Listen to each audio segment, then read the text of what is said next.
The more I think about it, the more I realise just how much abundance there is in life. And if we choose to live in abundance, it just sort of happens. Plants make seeds, they make more babies of their own.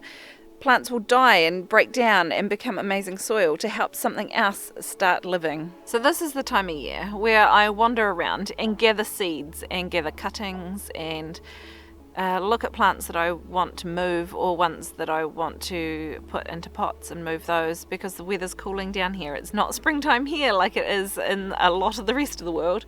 I have managed to get seedlings and seeds and cuttings and a whole lot of things from so many plants that we already have here, and I probably have, I think it took us like 3 or 4 trailer loads of pots of plants that we have got for free from plants that we've had here.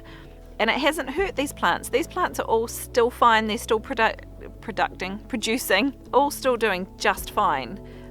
But the abundance that is there means that we were able to take plants and pot them up. Instead of just weeding out those little seedlings that don't need to be there, we've potted them on. And now we have so many plants to start our new place. Our strawberries are a classic example. I've had 400 strawberry plants up in the strawberry garden. But every year they send out little clones from the mother plant. And all we did was put these pots next to the mother plant and left these attached until these ones have developed roots, and then you just come along and you just snip them off. And then you've got all new plants. And these are pumpkins that I grew off a plant that I thought had died, and I just ignored it, and they grew. And inside of each of these will be seeds that we can use to grow more. Plus, my mother insists that the grey pumpkins have the best flavour.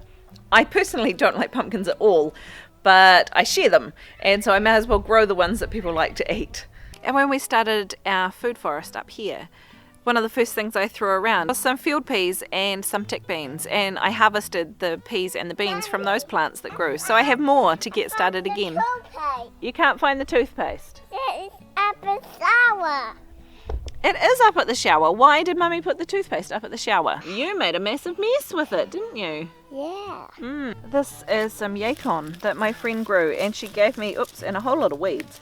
And she gave me a couple of tubers from when she dug up her roots, and they have just grown. There's a whole lot of them here. When I dig them out, hopefully at least, they'll have some big tubers on the bottom that you can eat, and then on the top they have rhizomes that I can then divide up, and I'll have a whole lot more. And what's more, where I dug these out, the plants are still growing. The same goes for my fennel. And this is a pineapple sage, which is absolutely beautiful and very delicious. If you haven't come across pineapple sage before, I recommend you find some because the smell is just divine. And these are some of the bush beans that I planted, and the ones that have grown really well, I've left the bottom beans on. We still haven't had a frost here yet, and I'm hoping that these will develop enough that we can use them for seeds as well. As a family, we don't particularly like eating runner beans as a green bean, but I have kept the insides of them as a dried bean, which I've got them sitting in the windowsill drying as we speak. And the other thing with them is, of course, they grow from those beans as well. So now that we're moving, we can take those beans, and what I plan on doing is putting a fence right around our vegetable patch and our food forest area to keep the deer out, because there are deer over there. And up that fence, I'm hoping to grow a mixture of different things, some of them being nasturtium, like we've got on this wall behind me, and some of it being some beans, because of course beans set nitrogen into the soil, and so they'll be a really beneficial crop to have growing near my trees and other plants. But also I can just leave these runner beans to grow, knowing that they grow well in our environment, and whilst we don't eat them as green beans, we can keep the dry beans and either eat them, or we can feed them to pigs, or we can crush them up and feed them to the chickens. Those just leaves so many options with this plant that grows so well here. And as you can see, it quite happily just grows up the fence. Now this is stuff called corn salad, except for the weeds that are growing in it. And it just comes back every winter. I just leave this area, and during the springtime it'll grow up and go to seed, and I just leave it. And at this time of year, every year, it just springs up, and there's so much of it. is so abundant, and it's just delicious in winter salads.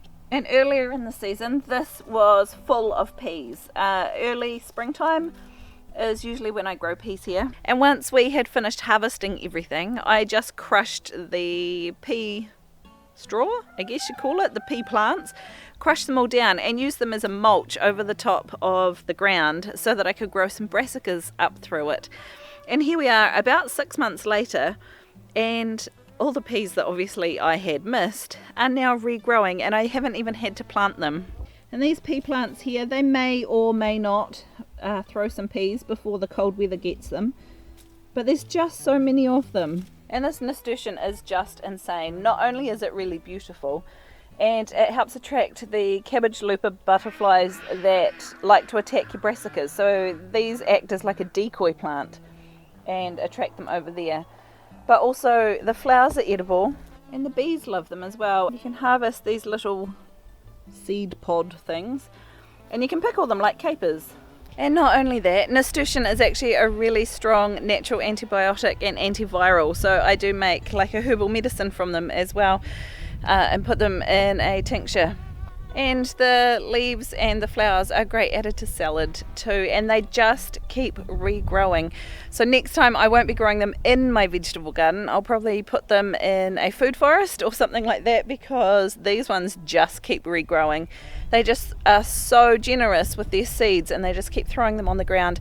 Thankfully they're really easy to pull out, and they make a really good addition to compost as well. Or I just chuck a tarp over the top at the end of the season and let them mulch down into the soil. And now we're hiding over in my side garden in the shade, and this is one of my 3 hazel trees, and I have anchored down some of the branches, covered them with some dirt, and I'm hoping upon hopes that this piece here will grow some roots, so I'll have a whole new hazel tree. In fact, I've done it with quite a few branches, hopefully to increase my odds.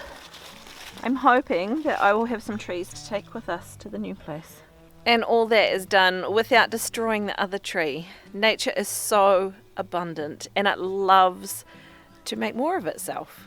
And we try and save seeds from most things in our vegetable garden so that we've always got seeds, and I'm always trying new varieties as well. So we have so many seeds, which is great because 1, they don't last forever, but 2, we're trying to start this massive garden. So things that I've got extra, I'm just going to honestly mix them in a jar together and throw them around what's going to be the food forest area, because any roots in the ground is going to be starting to build soil.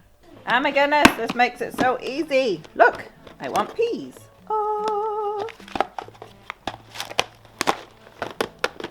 And now I want lettuce. Oh, so easy. These are just photo box organizers, or photo organizer boxes, or something to that effect. And if you want any of these stickers, there's a link down below to my store where you can buy them. Thank you for hanging out with me today. I will see you in the next one.